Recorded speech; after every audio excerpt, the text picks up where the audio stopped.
이렇게 또 전국 또 남전도 이렇게 중요한 또 역할을 맡으신 또 우리 회장단과 그리고 또 광주 전남 남전도 연합회 총회로 또 저희가 섬기게 된 것을 먼저 기쁘게 생각합니다.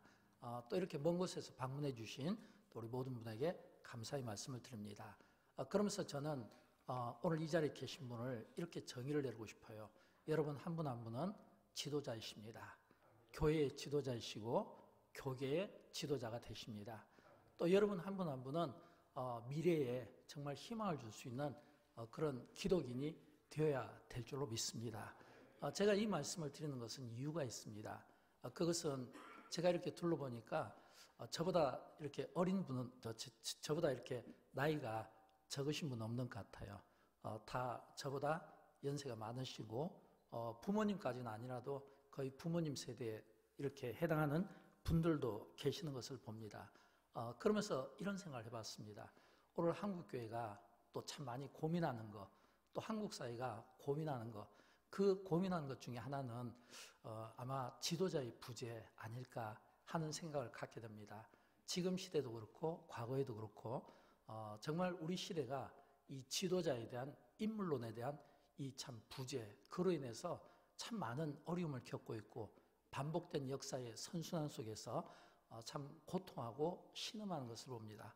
왜냐하면 지도자 하나가 바로 세워지고 또 인물이 하나 바로 세워질 때 그 시대는 참 빛처럼 이렇게 참 멋진 그런 시대를 맞기도 하지만 그러나 지도자가 잘못 세워졌을 때 역사의 그 암울한 시기를 제가 굳이 설명하지 않아도 알 거라고 생각합니다. 오죽하면 인사가 만사라는 말이 나오게 되었겠습니까?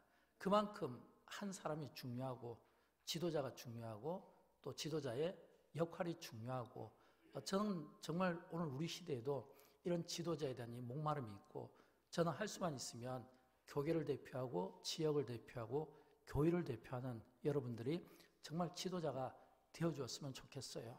저는 어렸을 때 제가 목회할 때 특별히 목회 모델이 많았습니다. 제가 과거에 이렇게 어렸을 때 신앙생활하고 신학교를 다닐 때는 돌아보면 정말 행복했던 것 같아요. 제가 행복했던 것은 존경하는 목사님들이 많았습니다. 또 존경하는 기업인들과 평신도 지도자들이 많았습니다. 그러면서 저는 또 이렇게 돌아봅니다. 지금 저의 한참 후배되고 우리 자녀되는 세대가 과연 우리 시대를 얼마나 존경하고 또 얼마나 우리 시대를 본받고 싶어 할까. 과거에 저는 너무 많아서 목사님들을 찾아다니고 평신도 지도자들을 찾아다니면서 막 배우고 적고 그런 열정들이 있었는데 지금의 젊은 세대가 우리를 보면서 그런 열정을 갖게 될까 이런 이 의문들을 들지 않을 수가 없는 겁니다. 지금 이렇게 시간이 좀 지나긴 했지만 제가 젊었을 때 특별히 존경하던 몇 분이 있는데 그 가운데 두 분을 여러분에게 좀 소개를 해드리고 싶습니다. 한 분은 고인이 되셨지만 김인덕 장로님이십니다.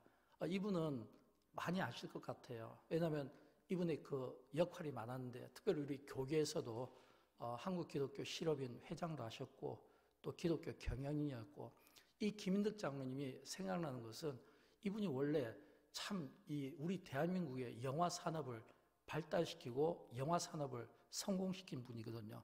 우리나라 이게 보면 옛날에 이 초창기 때 영화가 없을 때 이 뭐 서울 충무로부터 시작해서 명동 대한민국 전역에 영화관을 많이 만들어서 돈을 많이 버신 분이고 또 이렇게 영화 뭐 미국 영화 나올 때 한국말로 자막 이 자막을 개발해서 만들어서 참 크게 영화계에 기여를 하신 분. 그래서 영화의 왕이라는 그런 타이틀을 가진 분입니다. 그런데 이분이 교회 장로님이 되면서부터 그 영화 사업을 전부 접습니다. 왜냐하면 그때만 하더라도 영화 산업은 거의 절정이었거든요. 사업에 실패한다든지 경기가 안 좋아서 자기가 하던 일을 이렇게 포기하고 사업을 접는 것은 누구든지 쉽지만 최고의 절정일 때 그 사업을 접는 것은 정말 쉽지 않거든요. 그런데 이분이 사업을 접게 된 것은 교회 장로가 되면서 그가 받은 그 하나님의 말씀 가운데 내 집을 넓게 채우라. 내 집을 넓게 채우라. 이 김인덕 장로님이 쓴 저서에 보면 내 집을 넓게 채우라는 이 말씀이 이분에게 너무 강하게 와닿으니까 그때부터 이분이 건설 사업, 뭐 건축 자재 사업 등등 이런 사업들을 하면서 전국에 이제 영화관 대신에 벽상그룹이라는 이 그룹을 만들고 벽산 아파트, 벽산 뭐 산업 등등 해서 이 벽산이라는 이 이름을 붙인 모든 곳에는 전부 직장 예배를 드리겠습니다. 전부. 저도 여천에서 여기 여천 공단에 보면 벽산 그룹이 있거든요. 지금은 이제 바뀌었죠. 이제 IMF 때 라파즈라는 이름으로 바뀌었는데 그 전에 벽산 그룹의 이 벽산 공장에서 저도 직장 예배를 몇 년 동안 드린 기억이 있습니다. 그때 제가 굉장히 참 신선한 충격이었어요. 왜냐하면 회사 이 경영 방침 가운데 반드시 직장 예배를 넣고 그리고 반드시 그 직장 예배를 이렇게 목사를 초청해서 드리게 하고 목사에게 이렇게 사례비를 주고 또 제가 참 굉장히 인사이트 감동적으로 이게 받았던 건 뭐냐면 직원들의 예배 드릴 때 그 예배도 전부 이렇게 월급 수당으로 이렇게 들어갔거든요. 그러니까 회사에서 돈 월급 주고 그리고 이렇게 외부에서 강사 모셔서 예배를 드리니까 대부분 다 졸았어요. 졸아도 그냥 앉아서 참석하면 교회에서 또 간식도 주고 또 선물도 주고 또 월급도 이게 또 포함이 되고 얼마나 좋습니까? 이렇게 직장 예배를 드리고 그것이 계기가 되어서 제가 알기로는 지금은 이제 한국 이렇게 기업, 이렇게 기독교 기업 가운데 직장 예배를 드리는 기업들이 많이 생겼는데 그때 참 중요한 역할을 했던 한 분이라고 저는 생각합니다. 그래서 참 제가 마음속에 기억이 나는 거예요. 또 한 분이 있습니다. 이분은 지금도 살아계시죠? 김영석 교수입니다. 뭐 굳이 제가 이분에 대해서는 설명할 필요가 없을 것 같아요. 왜냐하면 지금 나이가 춘추가 104세인데 지금도 왕성하게 강의도 하고 또 뭐 이렇게 방송도 활동하게 되고 또 집필도 하게 되고 그래서 많은 이렇게 특별히 우리 연세 드신 우리 장로님이나 집사님들에게는 모델이 아닐까 이런 생각이에요. 건강에 대한 모델, 장수에 대한 모델. 근데 사실 이 김영석 교수는 우리 대한민국에서 새손 꼽는 참 유명한 이 인문학 교수고 또 철학자이기도 하거든요. 근데 이분이 쓴 책 가운데 참 제가 이렇게 굉장히 좀 이렇게 마음 아프게 읽은 책이 있습니다. 그것은 뭐냐면 이분이 쓴 책 가운데 기독교 희망이 있는가? 기독교 아직 희망이 있는가? 이 책입니다. 이 책의 부제에 보면 두 글이 나오는데 제가 좀 읽어드릴게요. 100년 후에도 사회의 빛이 되는 기독교, 인류가 고맙게 여기는 기독교가 되기를 바란다. 이런 이 부제의 마음으로 이분이 책을 쓴 겁니다. 근데 이분이 책을 쓸 때 참 저는 이 김영석 교수님의 고민을 좀 엿볼 수 있었습니다. 왜냐하면 이분은 이미 한 세기를 사신 분이잖아요. 한 세기를 살았기 때문에 100년을 살아보신 분이니까 그는 또 100년 후의 미래를 예견할 수 있고 예상할 수 있는데 이분이 내린 이 책에서 어떤 결론을 내냐면 100년 동안 지금과 같은 현상이 반복된다면 교회와 성도의 위상은 최하위권으로 추락하게 될 것이다. 매우 아픈 이런 어떤 우리보다 먼저 이렇게 선배되는 언론인이면서 또 이 교계 지도자 되는 평신도 지도자의 한 이런 어떤 원로의 이 충고가 굉장히 마음에 와닿았던 겁니다. 지금과 같은 현상이 계속된다면 그럼 우리는 지금 어떤 세상을 우리가 살아가고 있고 우리가 어떤 교회를 만들어가고 있기에 지금과 같은 이 현상이 계속된다면 100년 후에는 기독교와 성도들이 최하위권으로 머물게 될 것이다. 이런 이야기를 했겠습니까?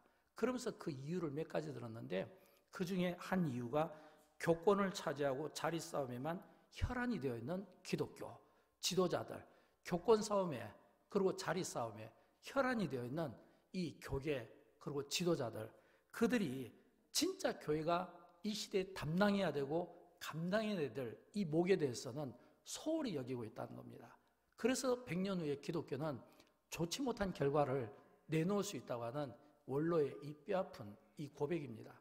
저는 그러면서 이분이 그 강연 중에 대안을 제시해 주더라고요. 4가지로 대안을 제시해 줬는데 100년 후에도 이 기독교가 부끄럽지 않으려면 4가지인데 첫째는 이 기독교와 교회의 평가를 안에서 받는 것이 아니라 밖에서 할 수만 있으면 사회와 다른 종교인들에게 받아야 된다. 이렇게 이야기합니다.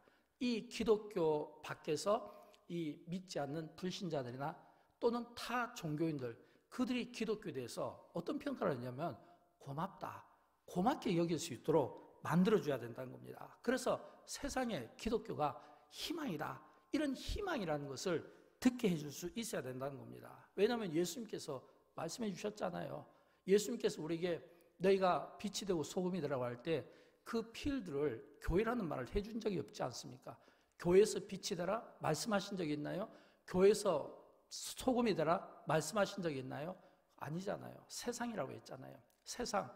이 말은 뭐냐면 세상에서 소금이 되고 세상에서 빛이 되고 세상에서 소금이 되고 빛이 되라는 이 이야기는 이 기독교 복음으로 이 세상을 갖다가 만들어라는 이런 의미가 아니라 이미 타락해 있고 이미 부패되어 있고 이미 잘못된 길을 걸어가고 있는 이 태폐적인 이 사회에 대해서 이미 부패된 이 사회에 대해서 이 기독교 복음을 통해서 그들이 잘못된 길을 돌이키고 돌아올 수 있도록 만들어줘야 된다.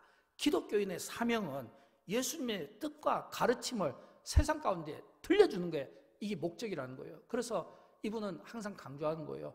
이 기독교와 교회의 평가는 밖에서 받아야 된다. 안에서 받아야 되는 것이 아니라 밖에서 우리 주변에. 그래서 저는 이 자주 주변을 돌아봅니다. 제가 이렇게 목회하면서 이 영광교회 주변을 자주 돌아보거든요. 돌아볼 때 저는 항상 이런 이야기를, 이런 마음에 이런 기도를 합니다. 하나님, 제가 만나는 사람들이 거의 뭐 여수는 작은 동네잖아요. 제가 만나는 사람들 중에 2명 중에 1명은 분명히 저를 알 거예요. 하나님, 저를 만나는 사람 중에 2명 중에 1명은 저를 알 텐데 저를 외면하지 말게 하시고 저에게 어떤 방법으로든지 아는 그 표시를 좀 해주십시오. 이렇게 걸어가면은 이렇게 사람들이 옆에서 이렇게 아는 표시를 해줘요. 웃기도 하고 인사를 하기도 하고 때로는 이렇게 반갑게 말을 건네주기도 합니다. 근데 만약 제가 이 주변을 걸었는데 저를 아는 분을 이렇게 저를 아는 분들이 만약 저를 모른 척 한다면 또는 저를 외면한다면 그것은 굉장히 제가 나쁘게 여겨야 되지 않겠습니까? 그래서 늘 주변을 돌면서 제가 스스로를 평가하는 겁니다. 하나님, 오늘도 주변을 돌을 때 주변에 있는 이웃들이 저를 이렇게 외면하지 말게 주시옵소서. 여러분, 이런 이 마음이 오늘 저에게만 있어야 될까요? 우리 모두에게 이런 마음들이 필요하지 않겠습니까? 기독교가 세상으로부터 외면당하지 않으려면 이 세상으로부터 인정을 받는 겁니다. 교회의 인정은 별로 중요한 게 아니에요. 교회에서 목사가 성도들에게 인정받는 것은 누구나 받을 수 있는 거고 장로님이 인정받는 건 누구나 받을 수 있는 겁니다. 그러나 내가 교회 밖에 나갔을 때 동네 사람이나 주민들, 이웃들이 나를 인정해주고 나를 외면하지 않고 반갑게 맞아줄 수 있는 이것이 기독교를 희망되게 만들고 이게 예수님의 진정한 가르침이 아니겠습니까? 두 번째는 이 김영석 교수께서 인간다움을 회복하라고 말씀하고 있습니다. 진짜 신앙은 믿는 것으로 끝나는 것이 아니라 믿는 바를 실천에 옮기는 겁니다. 우리 그리스도인들은 대부분 많은 경우 우리가 하나님의 말씀을 듣는데 너무 익숙합니다. 믿는데도 익숙합니다. 우리가 당연히 믿으니까 이 자리까지 나와 있죠. 믿으니까 서울에서도 광주에서도 또 먼 곳에서도 오실 수 있는 거잖아요. 근데 우리가 믿는 바를 얼마나 실천하는가. 예수님께서 이 부자 청년의 이 비유를 통해 말씀해 주셨잖아요. 부자 청년이 예수님께 어떤 질문을 했습니까? 주님, 내가 무엇을 알아야 영생을 얻겠습니까? 이렇게 말했습니까? 아니잖아요. 내가 무엇을 행해야, 내가 무엇을 실천해야, 내가 어떻게 하여야 영생을 얻겠습니까? 내가 무엇을 알아야가 아니라 내가 무엇을 행해야, 내가 무엇을 실천해야 영생을 얻겠습니까? 이거거든요. 근데 우리는 듣고 믿는 데는 너무 익숙한데 우리가 행하는 데 있어서는 참 인색하고 행하는 데 있어서는 우리가 부족함을 느낄 수 있어야 된다. 여러분, 인생에서 가장 소중한 것은 사랑과 봉사고 이 사랑과 봉사는 예수님께서 우리 그리스도인들에게 주신 실천적인 덕목 아니겠습니까? 우리는 이미 구원받은 하나님의 백성입니다. 이미 우리는 하나님께로부터 직분을 받았습니다. 장로로서 안수를 받고 집사로서 안수를 받고 직분을 받았어요. 이 직분은 우리에게 특권으로 행사라고 준 게 아니라 이 직분은 특권이 아니에요. 오히려 이 직분을 거룩하게 부담으로 여기고 책임으로, 의무로 여길 수 있어야 된다는 겁니다. 저도 처음에 목사 안수 받을 때 저는 30대 31살에 목사 안수를 받았는데 목사 안수 받을 때 저는 목이 부러져서 죽는 줄 알았습니다. 왜냐하면 아니 그 많은 목사님들이 막 제 이렇게 머리를 누르는데 얼마나 세게 누르는지 이 막 목이 부러질 것 같아요. 막 그렇게 세게 누르더라고요. 그렇게 막 세게 누르고 그렇게 앞으로 목회를 잘하라. 아마 이것은 우리 장로님들에게도 비슷하지 않겠습니까? 요즘 목사님들은 안수할 때 살짝 하잖아요. 머리만 살짝 되거든요. 근데 아마 이 가운데도 연세 드신 장로님들은 아시겠지만 예전에는 막 눌렀잖아요. 막 세게 눌렀거든요. 막 겸손하고 낮아지고 목회 잘하고 장로로서 직분을 잘 감당하라. 이거는 저는 어떻게 생각하냐면 목이 부러지려고 하는 그런 상황에서 제가 깨달은 건 이게 책임이구나. 내가 앞으로 이런 책임을 내가 진짜 감당해야 되겠구나. 몸이 으스러지는 가운데 있다 할지라도 내가 내 몸을 아끼지 않냐고 내가 이 책임과 이 의무를 감당해야 되겠구나. 여러분, 예수님은 우리에게 믿는 것으로 끝나라고 말한 것이 아니라 실천하라. 그래서 예수님은 찾아다녔잖아요. 수가성의 여인도 찾아다니고 삭개오도 찾아다니고 가난한 병자도 찾아다니고 지나가는 사람이 예수님 옷자락을 붙잡아도 예수님은 가던 길을 멈추고 행했잖아요. 이 믿는 것보다 더 중요한 것은 행함이고 오늘 교회가 기독교가 이 행함에 많은 부족함을 느끼고 있음을 우리가 고백하지 않을 수가 없는 겁니다. 세 번째는 민족에게 희망을 주는 기독교가 되어야 됩니다. 오늘 우리 사회는 진짜 너무 많은 어려움들을 겪고 있습니다. 방금 우리 장로님께서 기도해 주신 것처럼 기독교 이단에 어려움이 있습니다. 또는 코로나라든지 전염병에 어려움이 있습니다. 경제적인 위기와 또 인류, 환경 등등 우리가 처해 있는 이 상황은 너무너무 어려운 거예요. 그래도 우리는 좀 낫잖아요. 그래도 우리는 이 자리에 계신 분들은 그래도 우리는 인생의 이미 후반기를 살았고 우리가 우리가는 이제 앞으로 살아갈 날이 이미 산 날보다는 그렇게 얼마 안 남았잖아요. 우리는 그래도 충분히 우리가 은혜 가운데 갈 수 있지만 우리의 자녀 세대들에게 우리가 무엇을 물려줄 수 있겠습니까? 생각하면 참 이 다가오는 이 미래 세대에 대해서 교회가 기독교가 어떤 위험에 대해서 예고를 해줄 수 있어야 되고 문제에 대해서 지적해 줄 수 있어야 되고 아픔에 대해서 회복하고 치유해 줄 수 있어야 되고 이런 이 치료, 이런 이 능력이 이게 자생적으로 일어나지 않으면 우리 다음 세대는 얼마나 힘들겠습니까? 요즘 우리 다음 세대, M세대, MZ세대 이런 세대들은 우리 기성세대하고 다르거든요. 자기 희생을 하지 않으려고 합니다. 이미 어떤 일에 대한 결과를 알고 노력도 하지 않으려고 합니다. 이런 이 세대의 희망이 되기 위해서는 기독교가 좀 더 실천적으로 좀 더 행함 있는 이런 삶을 우리가 보여줄 수 있어야 되겠다. 왜냐하면 구약 성경은 오실 메시아에 대한 말씀으로 가득 차 있습니다. 그러나 신약 성경은 오신 메시아의 이야기로 가득 차 있습니다. 우리는 이미 오신 메시아에 대한 이야기를 듣고 있습니다. 우리는 이제 요한계시록에 나오는 이제 마지막 재림하실 예수 그리스도에 대한 이야기를 우리가 들으면서 이제 마지막 우리가 재림의 때 어떤 준비를 해야 될까? 다시 오실 메시아 그리스도 그분 앞에 우리가 섰을 때 마지막 그 심판대 앞에서 우리가 어떤 이제 보고를 우리가 드려야 될까라고 했을 때 우리는 다음 세대에 희망을 줄 수 있는 이런 메시지들을 우리가 내놓을 수 있어야 되겠다. 마지막으로 네 번째, 예수 그리스도의 뜻을 실천하는 기독교의 삶을 살아야 될 것입니다. 모든 일에 가치 있는 일은 이웃과 사회에 대한 봉사 아니겠습니까? 우리가 이 봉사의 의미를, 이 본질을 우리가 제대로 깨닫는 것이 중요합니다. 저는 한 원로에 이 부끄럽지 않는 기독교가 되기 위한 이 네 가지 이 제안을 제가 이렇게 들으면서 또 여러분에게 이렇게 전하는데, 물론 제가 전하는 데는 좀 부족함이 있겠죠. 부족함이 있지만 이분의 이 내용은 이렇습니다. 하나같이 실천하라 이거예요. 하나같이 실천하라. 조금 전 우리 여기 광주 전남 보니까 땅끝까지 이르러 내 증인이 되리라 라고 말씀하는데, 우리가 이 증인의 이 삶을 살기 위해서는 적어도 두 가지가 필요하지 않겠습니까? 저는 이 사도행전 1장 8절에 있는 이 증인을 이렇게 딱 우리가 이야기할 때는 적어도 두 가지는 필요해요. 하나는 우리가 선교하고 전도하는 거, 복음 전하는 증인이 돼야 되겠죠. 그런데 이 선교하고 복음을 전하는 이런 증인의 삶을 살기 위해서는 어떻게 해야 되냐면 우리 안에 긍휼의 마음이 있어야 됩니다. 긍휼의 마음이 있어야 돼요.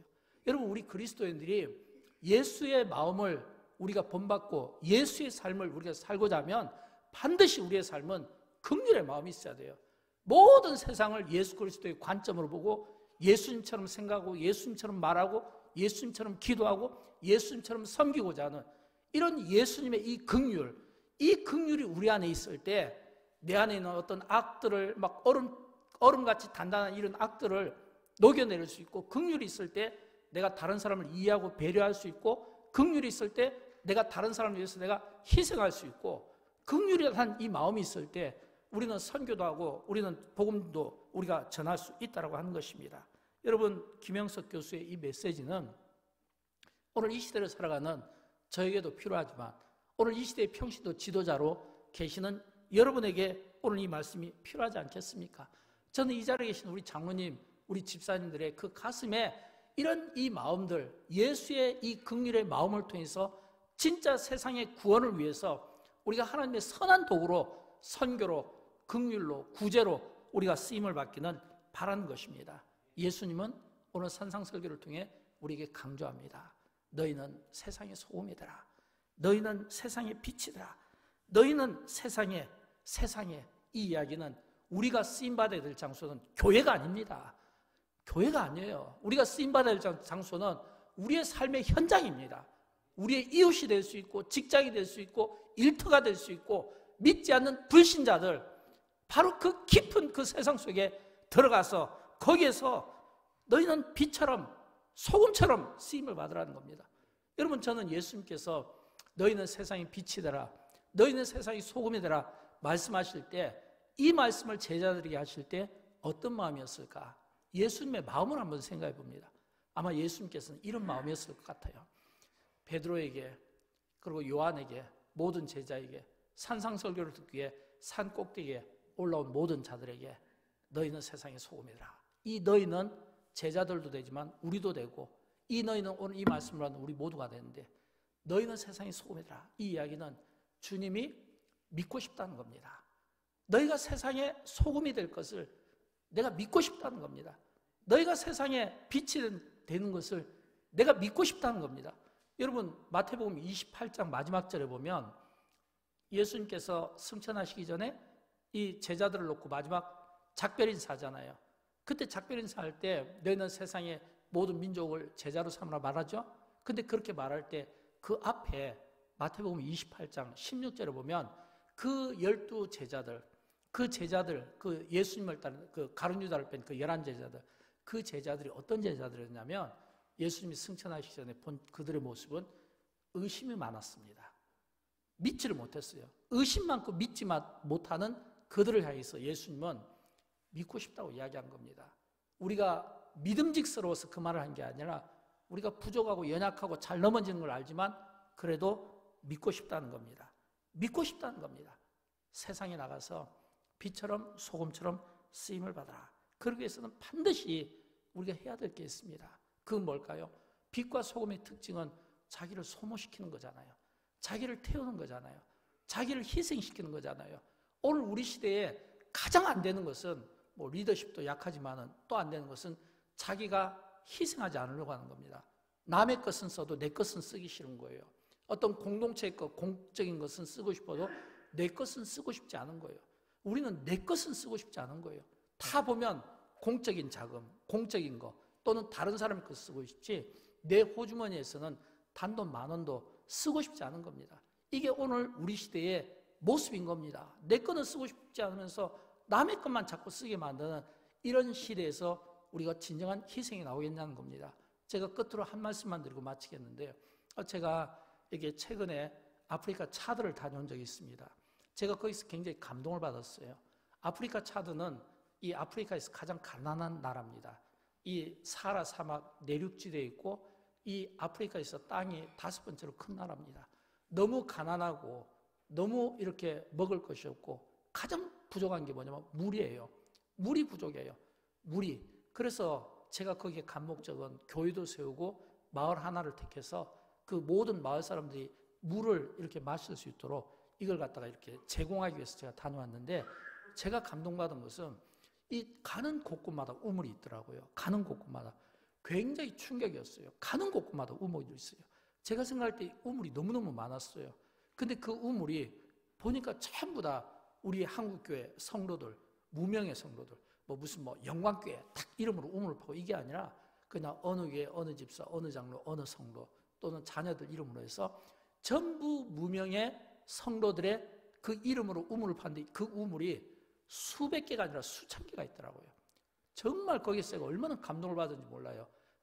참 그래도 하나님께서 참 이 땅, 이 아프리카 차드 가장 가난한 이 땅도 사랑하시지만 하나님께서 그래도 아직은 이 한국교회를 쓰시는구나. 아직은 그래도 한국교회 성도들을 쓰시는구나. 아직은 그래도 한국교회 성도들 가운데 드러내지 않지만 그러나 자기 것을 들여서 이렇게 우물을 가족 이름으로 자녀들 이름으로 이렇게 하나씩 파서 이렇게 놓고 쓰시구나. 제가 그걸 보고 얼마나 참 감동을 받은지 모릅니다. 하나님께서 한국교회를 쓰시고 그래도 참 우리를 쓰시는 것은 이런 이름도 빛도 없이 무명의 이런 성도들이 헌신이 있고 이런 책임이 있고 이런 감당코자 하는 이런 희생하는 마음이 있는 한 우리는 소망이 있는 겁니다. 여러분, 우리는 고민해야 됩니다. 100년 후에 한 원로의 이야기가 우리의 똑같은 고민이 됐으면 좋겠어요. 100년 후에 우리가 우리의 자녀들에게 무엇을 물려줄 것인가? 믿음의 유산 물려줄 수 있어요. 그러나 그 믿음의 유산만 갖고는 절대 세상 사람들에게 칭찬 못 받습니다. 세상 사람들이 우리에게 고마워하도록, 대한민국이 우리에게 고마워하도록, 세계 민족과 열방이 우리에게 고마워하도록 하기 위해서는 믿음, 이거 구원의 문제는 우리 개인의 문제니까 이건 아니고 더 중요한 것은 오늘 세상 사람들이, 우리의 이웃들이 진짜 교회에, 진짜 그리스도인들에게 고마워할 수 있는 이런 마음을 우리가 하기 위해서는 뭐냐면 선한 행실, 착한 행실, 선한 행실. 그래서 예수님께서 말했잖아요. 너희의 착한 행실이 세상 앞에서 모든 사람들이 보게 하라 라고 말씀한 것은 예수 그리스도의 마음이고 예수 그리스도의 정신 아니겠습니까? 저는 우리 교회 지도자 되시고 평신도 우리 지도자 되시는 여러분이 이 거룩한 사명을 잘 감당해서 마지막 때에 정말 여러분이 빛이 되어주시고 소망이 되어주셔서 믿음 없는 성도들을 잘 이끌어 주십시오. 또 믿지 않는 불신자들에게 전도의 증인이 되어주십시오. 그런 삶을 살기를 주님의 이름으로 축원드립니다.